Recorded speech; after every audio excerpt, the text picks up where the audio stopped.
قلت له تمشي بوظيف كاين الفقراء ما كان هايلي كان ولاش اسيدي هايلي اللي راه ما عندهاش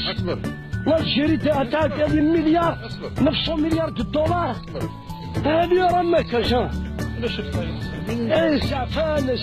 نحب بلادي نحبها لا نحبها مي بصح كي تجي لازم تجيك لا كوت بواسون باش واحد ما يشوفكش كي يشوف واحد هاوليك اللي يطرافوا عليا الشتاء